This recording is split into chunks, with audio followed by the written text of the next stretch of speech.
100% Dragon, l'émission consacrée aux Dragons catalans de Perpignan qui évolue en Betfred Super League, round 2 de la saison régulière. On va revenir sur la victoire clinique des joueurs de Steve McNamara le week-end dernier. Je suis avec Bruno Antonienne pour en parler. Comment ça va, Bruno ? Très bien, merci. Alors, tu retiens quoi, Bruno, de cette victoire 36-0 face aux Broncos de Londres vendredi soir ? On a aimé la défense, la façon dont cette équipe est restée solidaire sur sa ligne. Alors c'est vrai que Londres ne s'est pas créé beaucoup d'occasions.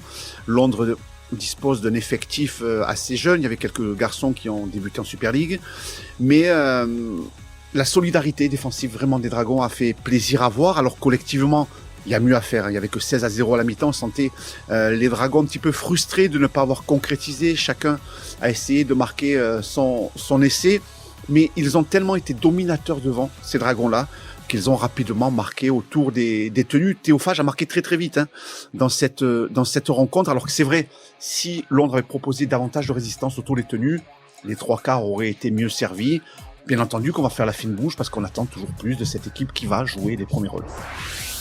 Alors, prochain match, les Dragons iront affronter Leeds, ce sera chez les Rhinos.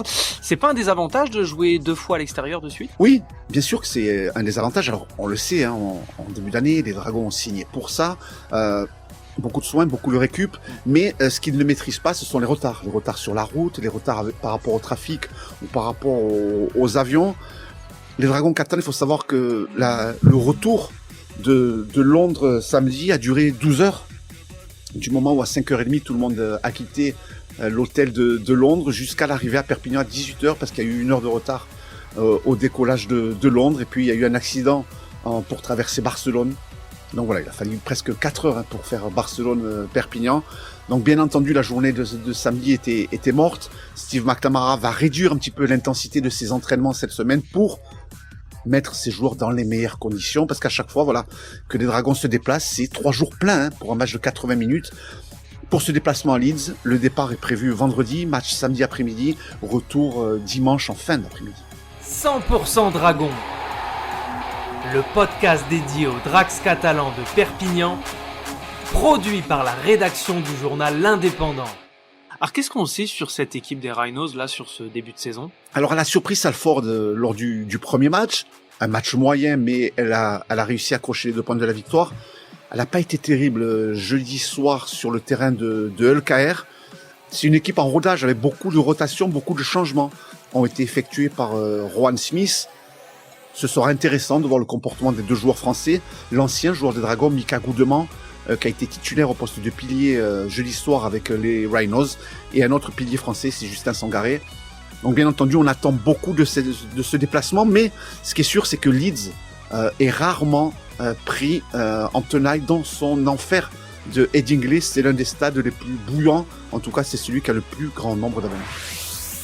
Tu le disais, les déplacements, ça prend du temps, ça doit jouer beaucoup sur la récup. Est-ce que du coup, l'équipe des Dragons sera la même samedi face à Leeds ? Alors déjà, il y a un joueur qui est toujours suspendu, c'est Mick McIlroom. Il y en a un autre qui revient dans le groupe, c'est Paul Ségué. Il avait pris un match de suspension, donc lui est disponible. Bonne nouvelle, il n'y a pas eu de blessés ramenés de Londres. Donc, il y a peut-être la rentrée de Paul Ségué, peut-être aussi celle de Tom Davis, qui avait un petit souci au niveau des muscles ischio-jambiers. Il a été ménagé, il est en concurrence avec Foualia. Peut-être le retour de Paul Ségué, mais sinon il ne devrait pas y avoir beaucoup de changements par rapport à cette équipe qui vient de prendre les points du côté de Londres. Et bien entendu, nous sommes lundi, et le lundi, on attend les décisions de la commission de discipline qui ont surpris tout le monde la semaine dernière avec Paul Ségué et McIlroom. Alors on n'espère pas qu'il y ait une mauvaise surprise du côté d'Arthur Romano. Donc on va quand même croiser les doigts pour les Dragons catalans. Bon, quoi qu'il en soit, on en reparle dans l'avant-match et on se retrouve vendredi. Exactement, à vendredi.